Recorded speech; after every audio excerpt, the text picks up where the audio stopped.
Once again, welcome all the students, and today two principals of the schools also joining. So I welcome the principal of the school also for today's webinar. We have been conducting a lot of webinars onto the undergraduate, the bachelor's part of it, and the postgraduate, that is the graduate program in United States. And with us, Dr. Donald Martin, who was former admissions dean of University of Chicago and University of Columbia. Columbia University, as you may be knowing, is Ivy League University, and he was admissions dean at the University of Chicago Booth School of Business. And this year's the USNEWS has put that university, that business school, as a #1 in United States. Along with that, he had opportunity to work in Northwestern University, Wheaton College, and a huge exposure. He himself during that tenure has evaluated more than 125,000 applications. He admitted the students into that. He evaluated, he had taken a lot of interviews into that. So he's the best person to know what are the different criteria for admissions, how the student should be preparing. So he'll be a very integral part of our international mentoring program. Today, we are going to talk about the application process, how we should be addressing the application process, and how early we should be starting into that, how the research to be done. So we'll be running this webinar series, and if you just go to the site, you can see all the webinar series. So we want as many, you should be, as we go, we will be going into more details about even the essay part of it, letter of recommendation part of it. So we are taking 2 webinars every week, so that we will be covering the most of the areas in next 1.5 to 2 months time. So with this brief introduction, I welcome, along with Dr. Donald Martin, I also welcome Rabunera, who is also will be assisting for the undergraduate applications. If I'm not correct, she is in the East Coast, I think in near to Philadelphia. So welcome, Dr. Donald Martin, and you can just take over now. Thank you very much. Thank you, Tushar. And let me just add that it's special for me to have Ms. Deborah with us today. She has been with us on former webinars and will be in future ones as well. Deborah, it's good to have you back. It's great to be back today. We're glad to have you with us. You're welcome. Thank you so much. Okay, so welcome everyone. I am delighted to have this opportunity to join you once again. Dr. 𝐂𝐤𝐝 is a very, very trusted colleague of mine. We've been working together for many years, actually, I believe about 10 years now. And he never asks me to say this. He doesn't know I'm going to say it. But for those of you that are tuning in and joining us today, you have a phenomenal, phenomenal resource in the 𝐂𝐡𝐞𝐫 Academy. You really do.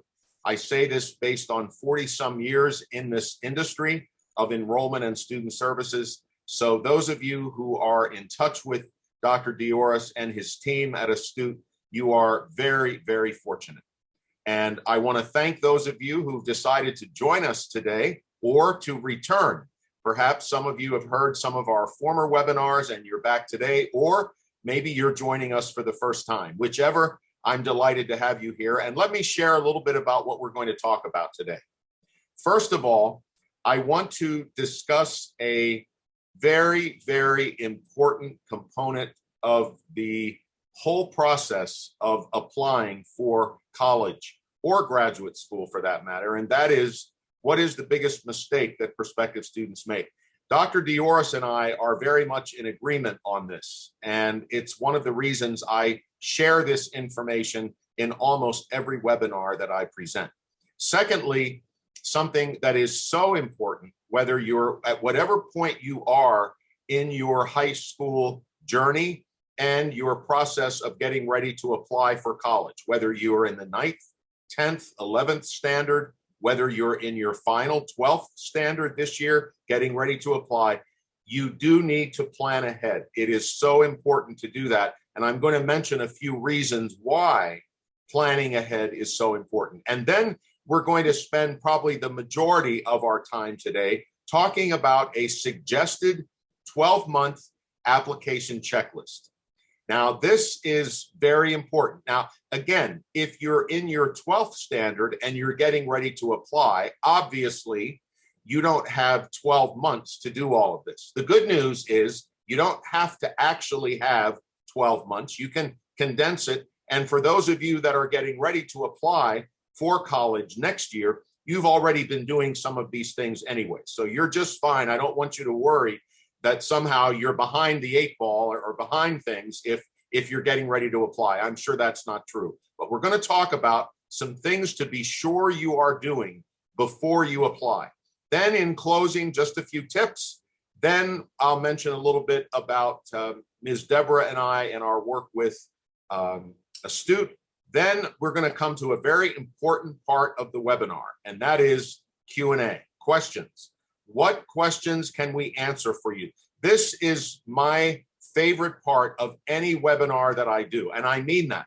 I want to answer your questions. I don't want you to feel like you have a bad question or a dumb question. There isn't any such thing.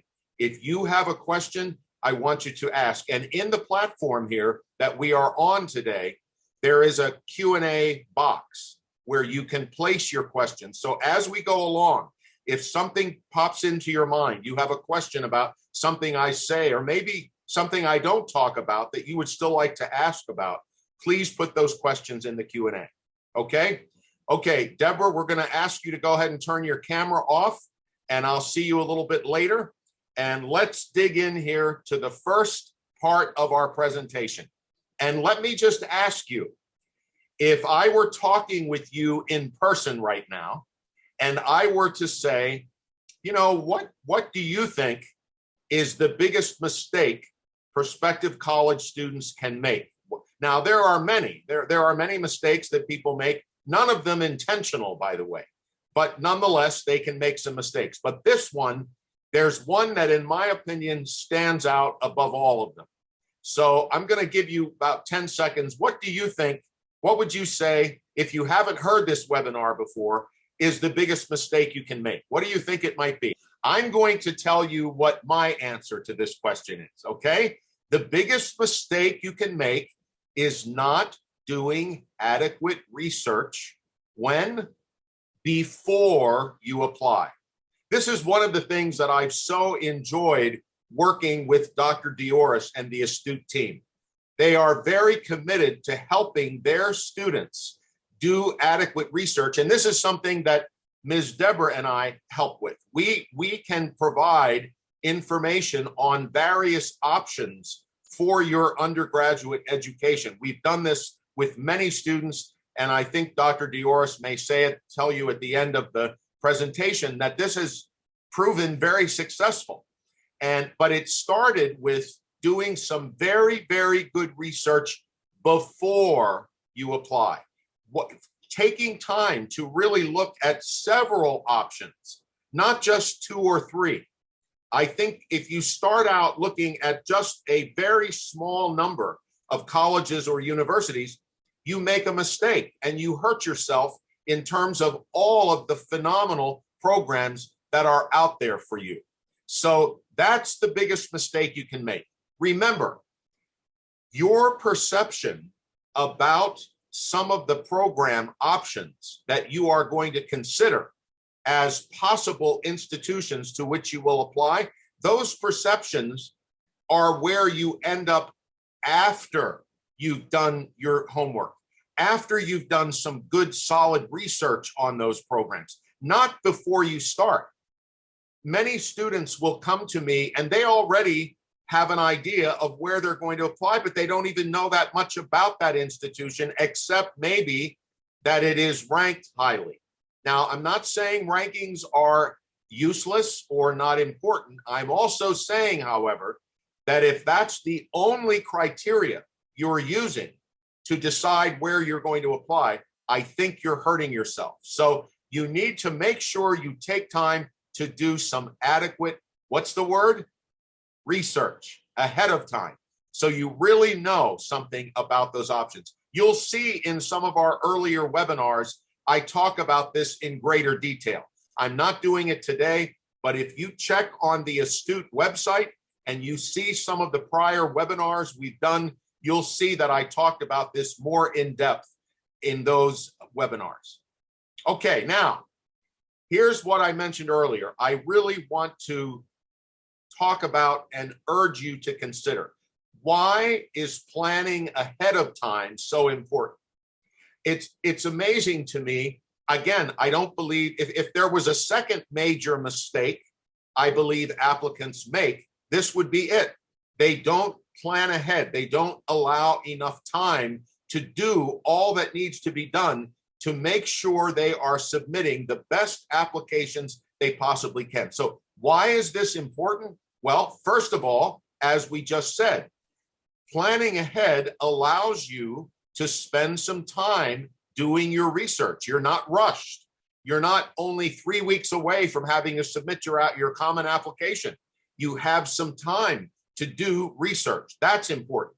A second reason, you don't rush. You have a chance to think things through in a relatively calm manner.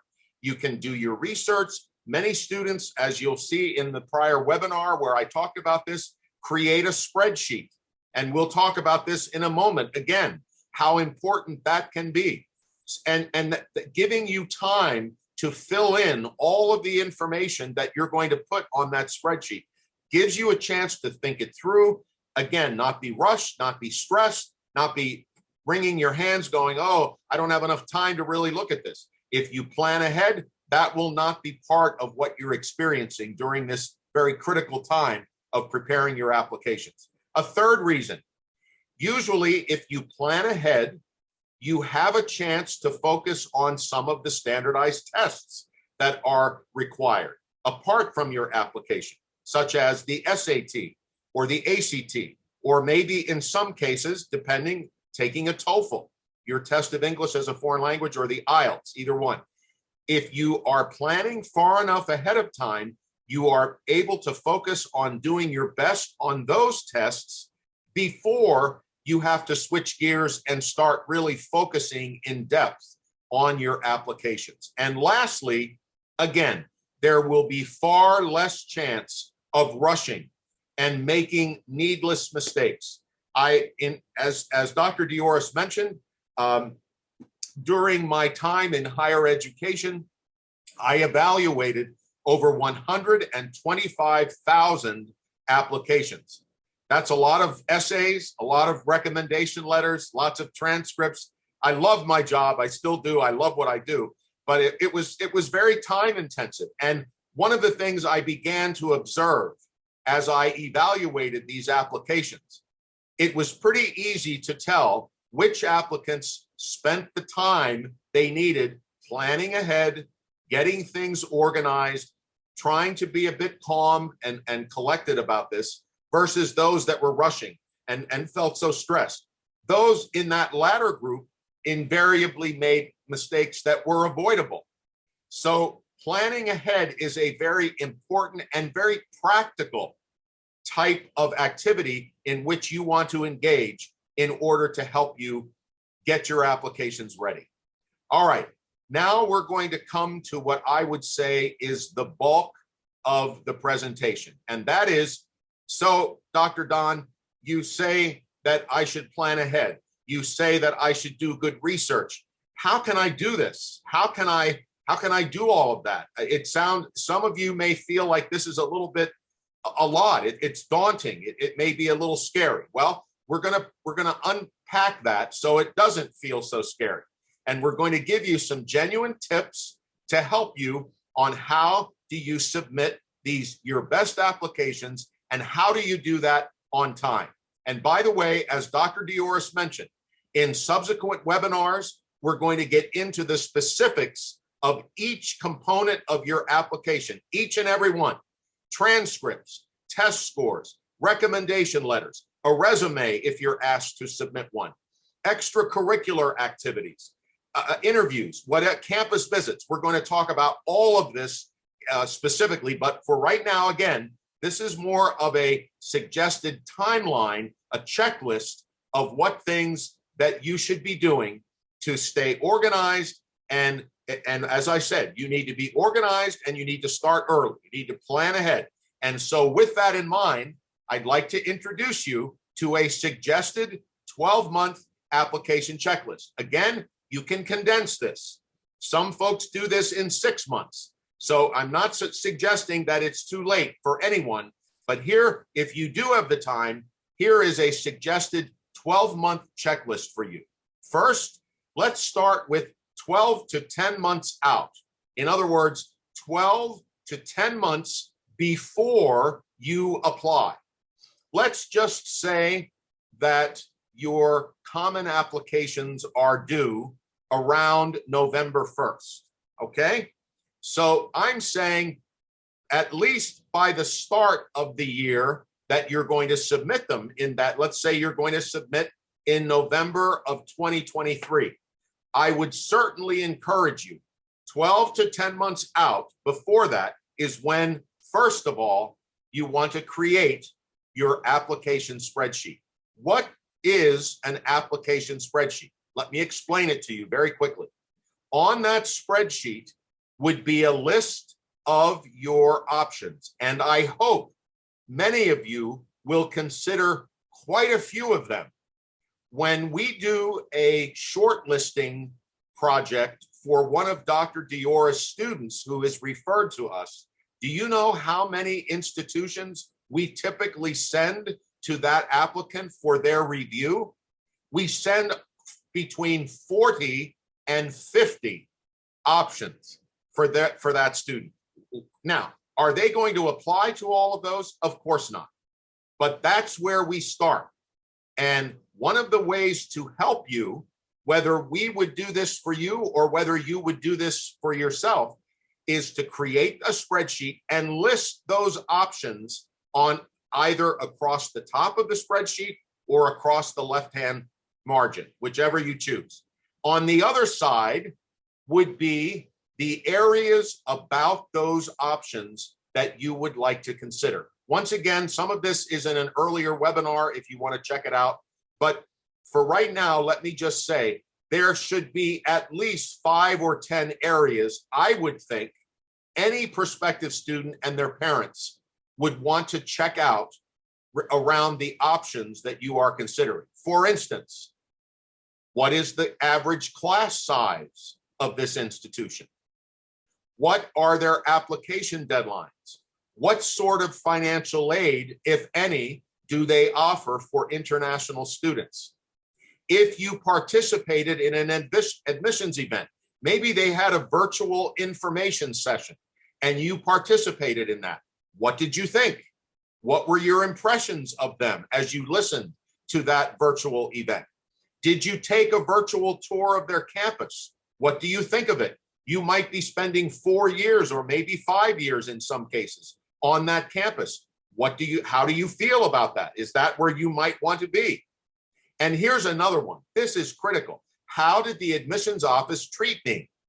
As you reach out to them, if you have contact with them, how did they respond? Were they welcoming? Were they friendly? Did you get the impression that they really wanted you there? It's amazing to me how some institutions do not do a very good job of that. And it can make a difference for a prospective student. The other 2 final areas I hope you will all try to accomplish is reaching out to either current students or recent graduates from that institution.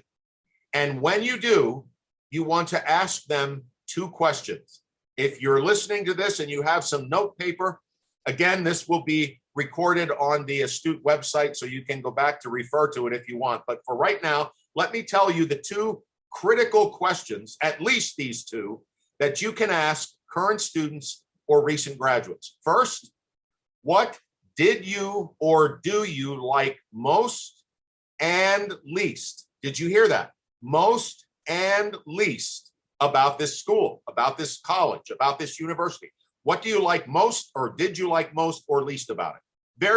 The second question is even more important than the first, in my opinion.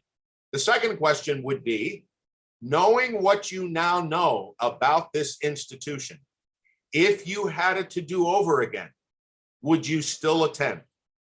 Very, very important questions. So on your spreadsheet would be your options, the institutions you're considering, and then all of the areas that you want to compare. I urge you to do this and fill those boxes in.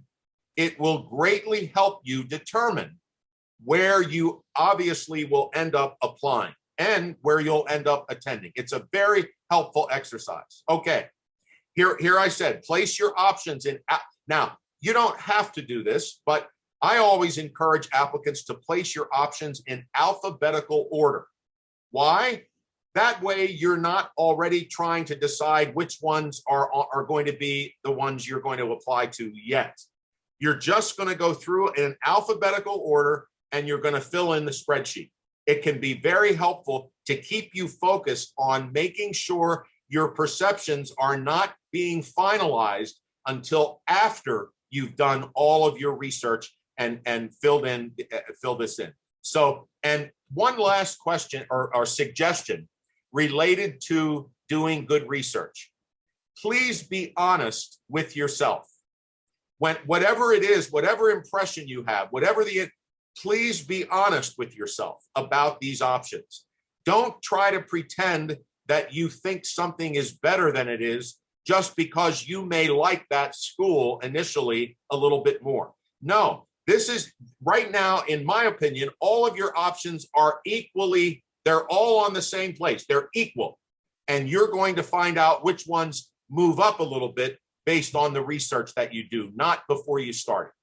I think I've gotten my point across there. Again, do your research, take your time, create the spreadsheet, fill it in, and that's going to help you to start determining to which institutions you will submit your application. Once again, if you have any questions about anything I've said so far or what I'll be saying going forward, please fill in the Q&A box. I love questions. All right, let's move to the next 3 months. This would be 9 to 7 months out. This is when you would like to plan some, if you can, visit in person. Some applicants, even from India or Asia or Europe or Latin America, Australia, will come to the United States if they're thinking of studying here, and they'll actually spend some time visiting campuses. Others are not able to do that. But the good news is every institution usually has admissions events that you can participate in virtually, and they also have virtual tours of their campus. And they will show you what their facilities look like to give you some idea of what it would be like to actually be attending there and walking around in that physical environment. So this is the time. And again, you may want to put this on your spreadsheet. What do I think of the campus? Do I like it? Do I not like it? That's a very important component, I would think, of where you want to be and where you want to study as a college student. And if you attend an admissions event, were they friendly? Were they informative? Did they really answer questions? Were they excited about their institution? These are very important questions to be asking.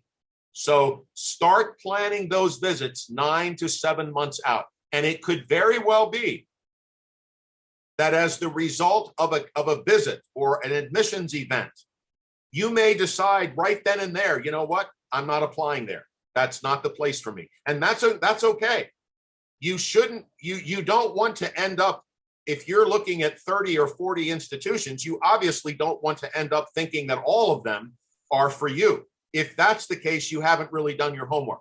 So as you go through this, you're going to start taking some options off or moving some other options up a little further on your priority list. That's exactly what you should be doing. All right, what's another important component of 9 to 7 months out? Again, prepare for whatever standardized test or tests you're going to need to be taking. Make sure that you've studied, that you've prepared so that you can do your very best on these tests. Now, as we know, in light of especially recent issues with the COVID situation, many institutions are changing their requirements about standardized test scores. Some are waiving them entirely. Others are saying that they're optional. And then there are some that are still requiring. So you obviously want to be sure you know which of your options is asking for which of those related to test scores. But if you are taking them, again, this is the time, way before you're working on your actual applications, to try and prepare and get those tests out of the way.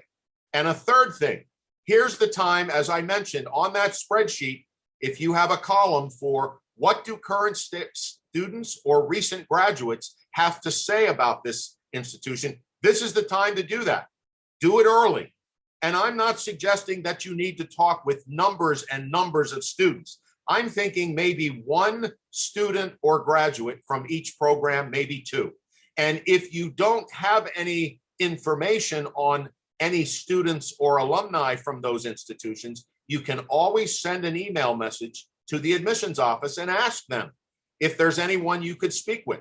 This gives you a chance, by the way, to just observe how they treat you. It's a very interesting exercise. So this is the time, again, to get some of these activities taken care of so that you're filling in your spreadsheet and you're still giving yourself plenty of time to narrow this group down to the 5, 10, 15 institutions to which you will actually apply.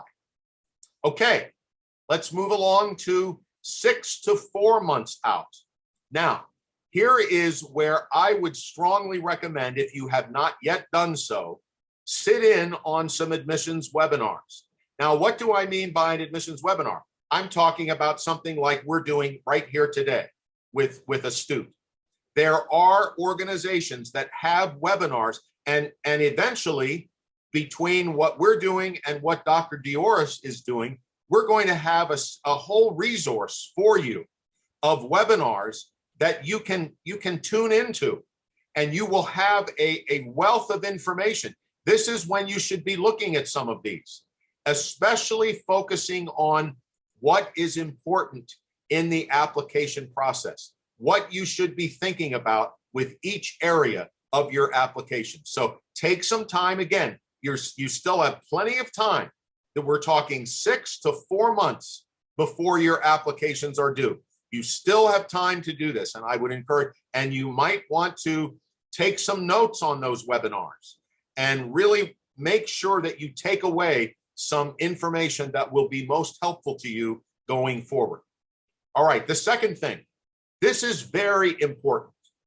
Confirm your recommenders. Make sure you are planning ahead enough to know who it is that is going to write your letters of recommendation. And you'll notice here, I didn't just say or suggest that you confirm them. I also suggested that you provide helpful information to them.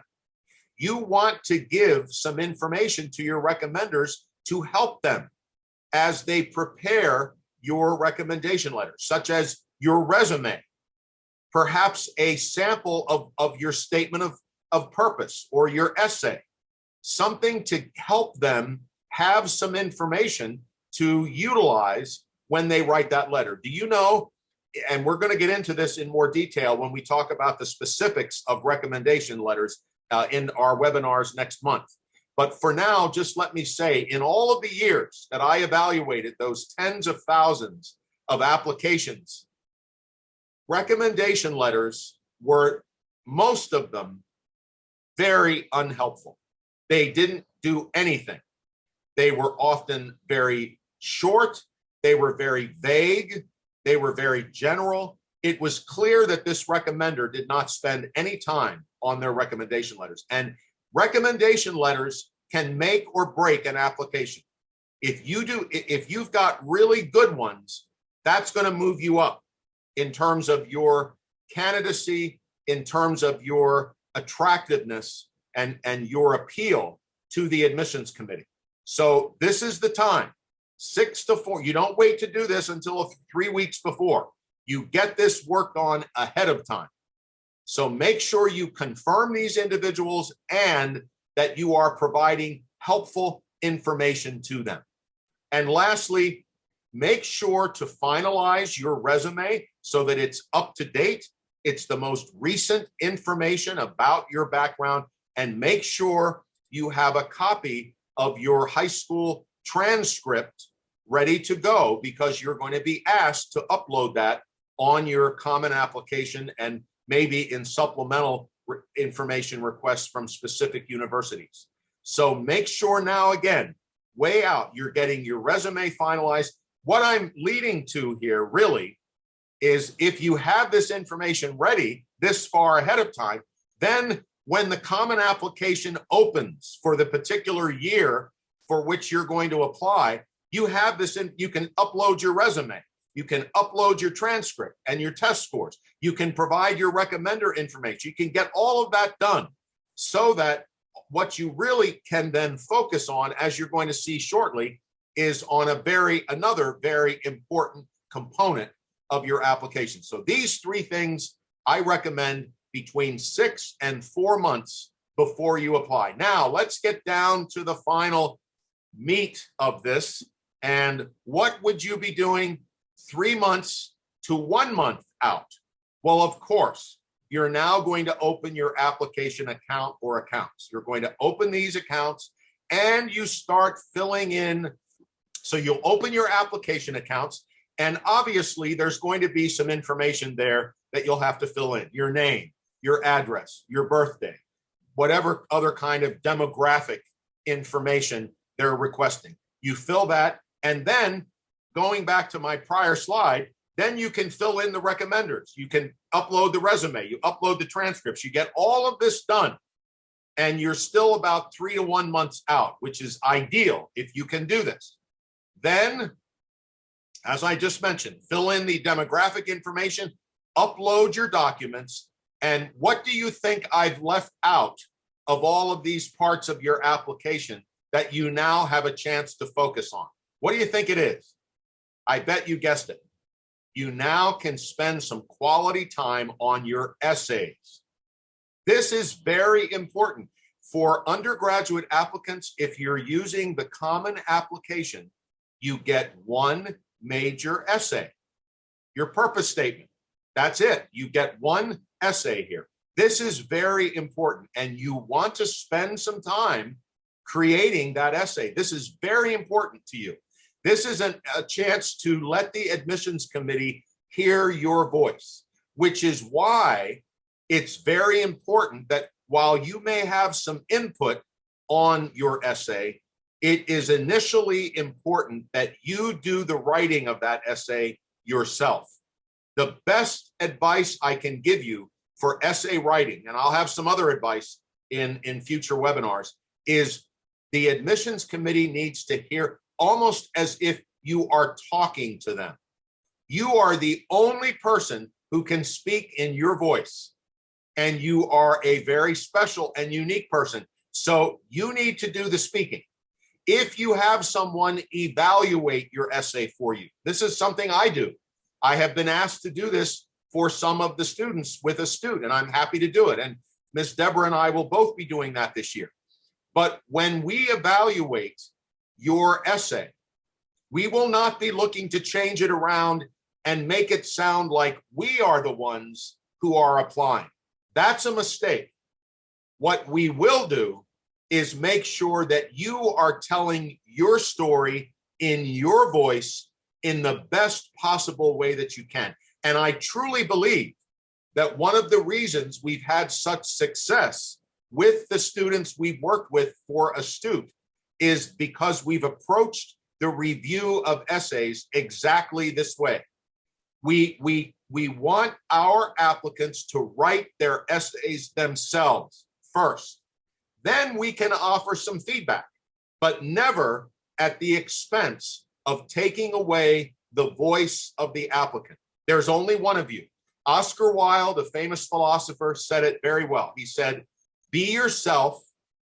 Everyone else is already taken." So you need to be yourself as you work on these essays. And if you have 3 to 1 months out to prepare them, I can guarantee you, you're not going to feel rushed or nervous. You're going to be able to focus. write the essay. Maybe you'll write several drafts before you. Some applicants prepare several drafts of an essay before they narrow it down to the essay they're going to use. That's excellent. That's good. And if you wait too long or too close to when you're going to apply, you don't get the chance to do that. If you give yourself 1 to 3 months out, you'll have the time you need to make sure that that initial essay that you're going to put in the common application, and in some cases, there are some universities in the United States that do not accept the common application. So if you're having to prepare an essay for the common application and maybe for 1 or 2 other schools, you have the time to do that. Okay, so this is now what I suggest you be doing in the months leading up to that major important deadline when you actually push that send button and submit your application, which is probably a very exciting time for you, but maybe a little bit of a nervous time. And that would be understandable because now you put your application in the hands of someone else and they decide whether or not they want to move forward with your application. So I understand that's both exciting and a bit nervous. You're both excited and nervous at the same time. Okay. In closing, just a couple reminders, a couple tips for you. Then I'm going to mention again a little bit about what Ms. Deborah and I will be doing with Astute this year. And then again, we're going to take questions. I certainly hope we're getting lots of questions because I love them. Okay, again, just a reminder, please do your research.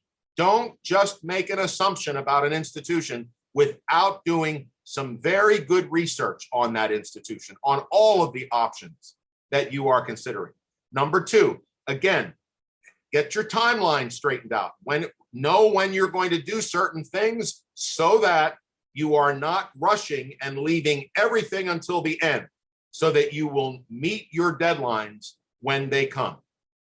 Point number 3, please get your recommenders confirmed and informed. Give them information that they have as a resource to help them to prepare the letter of recommendation for you. That is critical. Number 4, try to open your application accounts as early as you can, because then you can, if you've been getting your resume finalized, you've got your recommenders confirmed, you got your transcript, you've got your test scores. Once you open this up, you can get those all uploaded and be done with it. And you can fill in all of your demographic information. So get your applications opened as early as you can. Again, that just gives you more time to work with. And of course, spend time on those essays, critical. But remember, whose essays are they? They're yours. They need to be in your voice. The admissions committee needs to almost get a sense that they are talking with you one-on-one. And finally, try to enjoy this process. I know that sounds strange. You know, Dr. Don, what do you mean? This is so nerve-wracking. I have to do all these things. I have to keep track of everything. Well, I understand that, but you know, this is good practice for you for what life is going to be as you move along in your career. There will be deadlines. There will be timelines. There are going to be things you're going to be needing to do, and it's going to be up to you to do them. So this is a chance to kind of practice how that works.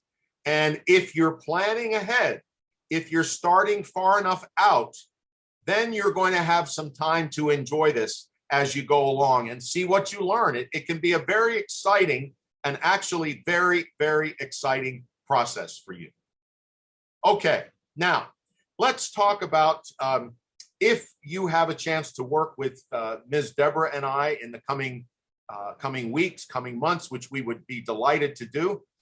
Let me share a little bit with you about Ms. Deborah and I. We have been working with Astute for over 10 years, as I said. It's been a very, very, there she is. It's been a very successful undertaking. And I met so many folks over the years, over the 40 years that I've been privileged to work in this area, in this tremendously rewarding position of being an admissions dean and an admissions consultant. I've met many consultants around the world, and I'm telling you this, I'm not This is not just, I'm not just saying it, it's the truth. Dr. 𝐸𝐸oris is one of the most dedicated, honest, and helpful consultants and his team that I've ever known. They are folks of integrity, and they have so much information for you. And I'm just so delighted that those of you watching today have learned about Astute. I hope you'll spread the word about them in India, and let more people know about the excellent work. And the dedication of Dr. 𝐸𝐸oris and his team is amazing. And it's truly been my privilege to be asked to have this opportunity to work with Dr. 𝐸𝐸oris and his team. Obviously, we have been fortunate with the students that we have worked with, whether it was providing a short list of institutions, essay review, resume review, some other things here and there we may have been asked to assist with. We've had a very high acceptance rate. And of course, I'm sure that's important to you. Obviously, you would want to know, well, if these folks are working with me, how do things actually work out in the end? And I can tell you that we've had a very high success rate. So I'm very honored about that. I'm very humbled by that, but I'm also very proud of it too. We can start helping you if you happen to be in the 9th standard, if you are a few years out from starting your undergraduate application process. We can help you. We can help you at any point from 9th, 10th, 11th, 12th, wherever you are in the process. If you would like to have us step in and offer some mentoring on whatever part of the application you're thinking about, or more than that, how to prepare so that you have what it takes on your resume when you submit it that will be attractive and competitive for the admissions committee. We can help at any point. We also assist with all of these things here that you see on the screen and much more. We can help. We kind of operate under the premise that the Astute team lets us know where we can most be of help, and we can step in at that point and offer that help and assistance. And it's been a very successful process doing so. So I hope you'll think about working with Ms. Deborah and I as we move forward toward your applications, whenever that happens for you. And now I was hoping to complete my comments in 40 to 45 minutes. I think I've accomplished that goal. So I'm truly hoping that we have questions from our audience. I am now going to turn the microphone back over to Dr. 𝐸𝐸oris, and we will take, and I'll do my best to answer any questions that you may have. So Dr. 𝐸𝐸oris, thank you again for giving me this outstanding opportunity. It's so good to be with you, and I will turn the microphone over to you. Yeah, thank you very much. Excellent session, because this was very, very critical, because I always believe, and you also believe, that a proper planning and a proper 12 months deadline, it will make wonders actually. We can, the essays part, which is becoming very, very critical when the test scores are becoming the optional part of it. We will see it is a holistic evaluation process which is there. So it is no longer just a very high test scores. Large number of universities are relying, they want to know you better. And in a great detail, Dr. Donald Martin has explained to you how the 12 months starting and what is the final stage of applications.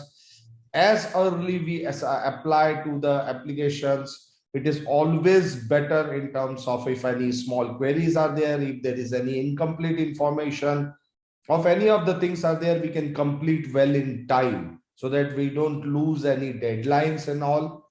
And the universities are very helpful. The admissions office is very, very helpful. If any deficiencies are there in applications, they will definitely point it out, and we can have the ample time to rectify. That is going to be very, very critical part of it. So please do start typing any questions if you have on any of the today's topic. As we are going, we started with the basics part of it. Now we are come with the deadlines. Now we'll be moving forward with a more and more detailed part of it. The mentoring program, which we have talked about, and Dr. Donald Martin, and we believe now, because of the test course and all, standardized tests will not be very, very important in future.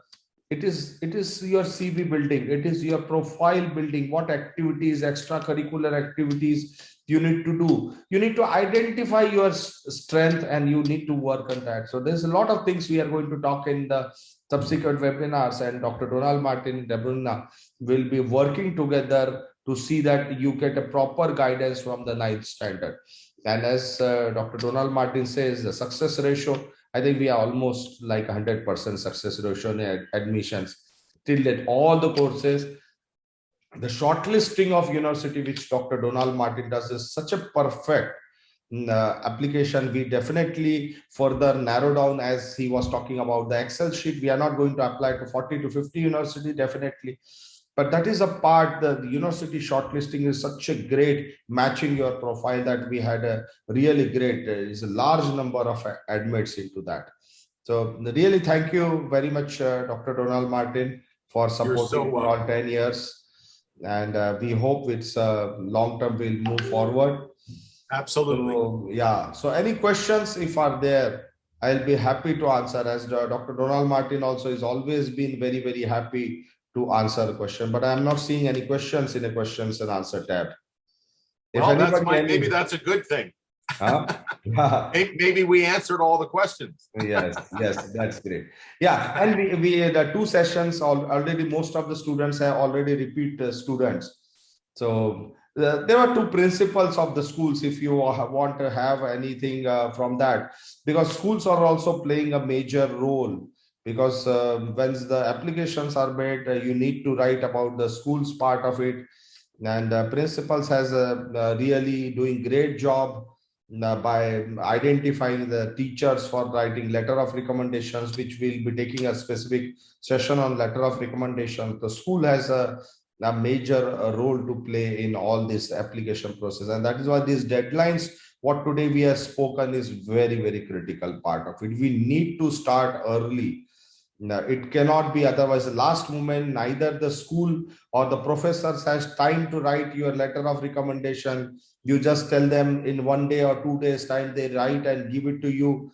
They somehow copy paste, and that is not effective. You need to give the time to teachers. You need to provide the information. At least you give the sufficient time for them to write a great letter of recommendation for you.